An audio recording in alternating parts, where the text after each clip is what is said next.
अस्सलाम वालेकुम। मेरा नाम आरज़ू मलिक है और आज मैं कुछ ऐसे वीडियोस का सिलसिला शुरू कर रही हूँ जिनका मकसद ऑटिज़म का शिकार बच्चों में ऐसे रवैये हैं, ऐसे प्रॉब्लम बिहेवियर्स हैं जिनको मैनेज करना घर के माहौल में और स्कूल के माहौल में या किसी भी सोशल सेटिंग में अक्सर मुश्किल हो जाता है। आज मैं एक ऐसी रिसर्च आपके सामने पेश करूंगी जो वालिदैन पर की गई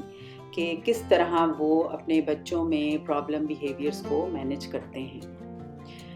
ASD बच्चों में ये देखा गया है कि चिड़चिड़ापन, बात ना मानना,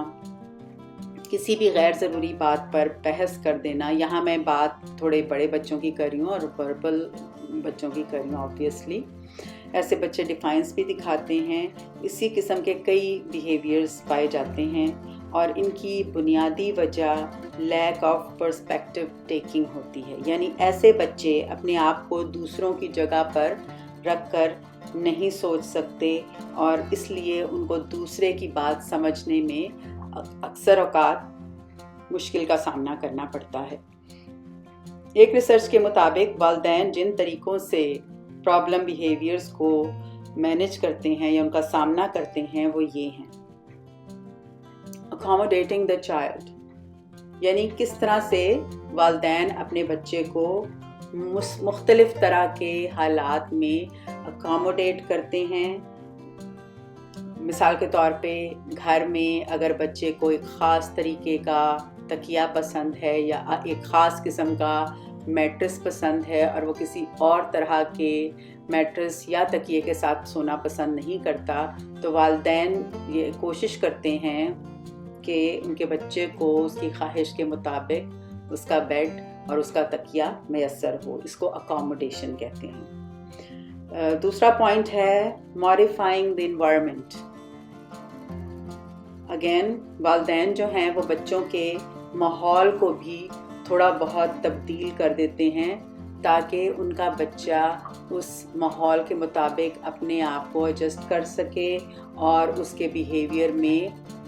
बेहतरी पैदा हो सके। मिसाल के तौर पर जैसे अगर बच्चा बहुत ज़्यादा शोर पसंद नहीं करता और वो सेंसिटिव है और अपने कानों को कवर कर लेता है, ढांप लेता है, तो पेरेंट्स घर के माहौल में कुछ ऐसी तब्दीलियां लाते हैं कि वहाँ पर बहुत ज़्यादा शोर नहीं होता और बच्चा जो है वो इस चीज़ से महफूज रहता है, इस मसले से महफूज रहता है। तीसरा पॉइंट ये है कि providing structure, routine and occupation. माँ बाप, वालिदैन ये भी करते हैं कि अपने बच्चे को एक ख़ास निज़ाम, रूटीन और फारिग वक्त में करने के लिए कुछ एक्टिविटीज़ भी देते हैं। मैंने बहुत से वालिदैन को देखा है कि वो अपने बच्चे को एक ख़ास रूटीन की आदत डाल देते हैं। इसके लिए उन्होंने एक स्केड्यूल्स बनाए होते हैं। कई दफ़ा उनके पास विजुअल स्केड्यूल्स होते हैं और बच्चे उसको फॉलो करते हैं और इस तरह से वो अपने आप को बहुत सेफ़ महसूस करते हैं और वो प्रिडिक्ट कर सकते हैं कि इस एक्टिविटी के बाद अगली एक्टिविटी क्या होगी या उनसे क्या एक्सपेक्ट किया जाता है कि वो अगला काम कौन सा करें और कब करें। और उसके बाद जो उनके पेरेंट्स जो हैं उनके लिए जब एक्टिविटीज़ भी प्रोवाइड करते हैं मुख्तलिफ़ किस्म की, उसमें सेंसरी एक्टिविटीज़ भी हो सकती हैं या कोई उनकी हॉबी हो सकती है, तो उससे भी बच्चों को एक सेंस ऑफ सिक्योरिटी महसूस होती है और उनमें ये कॉन्फिडेंस भी होता है कि उन्हें अगले स्टेप का भी पता है जो आइंदा होने वाला है। Supervision and monitoring. फिर वालिदैन जो हैं वो एक और तरह से भी अपने बच्चों की बहुत ज़्यादा मदद करते हैं और वो ये है कि वो अपने बच्चों की निगरानी करते हैं, उन पर नज़र रखते हैं और उनको ख़तरात से ख़बरदार भी करते रहते हैं। मिसाल के तौर पर जब आप बाहर जाते हैं तो वालिदैन जो हैं जिनके बच्चे ऑटिज़म का शिकार हैं وہ ان کو سڑک پار کرنے کے طریقے بتاتے ہیں، ان کو سائیڈ واک پہ، فٹ پاتھ پہ چلنے کا طریقہ بتاتے ہیں تاکہ وہ محفوظ رہ سکیں، اور اس کے ساتھ ساتھ وہ ان کو مانیٹر بھی کرتے رہتے ہیں، ان کو اپنی نگرانی میں رکھتے ہیں۔ اور روزمرہ کے کاموں میں والدین اس بات کا بھی خیال رکھتے ہیں کہ بچہ اپنی زندگی میں یا جو بھی اس کے ذمے کام لگائے گئے ہیں یا اس سے جو بھی ایکسپیکٹیشنز ہیں وہ ان کو کرنے کے بارے میں کسی بھی قسم کی ضد نہ کرے، اور اپنے جو ذمہ داری ہے ان کو اچھے طریقے سے پورا کرے۔ یعنی اگر والدین اپنے بچے کے ذمے کوئی ایسا کام لگاتے ہیں جو وہ ایکسپیکٹ کرتے ہیں کہ بچہ کرے گا، لیٹس سے ایک 10 سال کا بچہ ہے اور مدر جو ہے وہ اپنے بچے کی ذمہ داری لگاتی ہے کہ وہ اپنے کمرے کی ڈسٹنگ کرے گا، تو والدین میک شور کرتے ہیں کہ بچے کے ذمہ جو بھی کام دیا گیا ہے سچ ایز ڈسٹنگ، تو وہ اس کو پورا کرے، کیونکہ اگر والدین اس بات کو مانیٹر نہیں کریں گے تو بچے کو یہ پتہ چل جائے گا کہ اس سے پوچھنے والا کوئی نہیں ہے، اس کی مانیٹرنگ کوئی نہیں کر رہا، اور وہ بچہ کبھی بھی ایک ذمہ دار بچہ نہیں بنے گا۔ اس سے اگلا پوائنٹ ہے رسپونڈنگ ٹو پرابلم بیہیویئر، یعنی کہ ماں باپ کی ایک ذمہ داری یہ بھی ہوتی ہے کہ اپنے بچے کا کوئی ایسا رویہ جو کوئی مسئلہ کھڑا کر رہا ہے اس کو رسپونڈ کریں، یعنی اس کی وجہ تلاش کریں اور جوابی عمل کریں۔ دوسرے لفظوں میں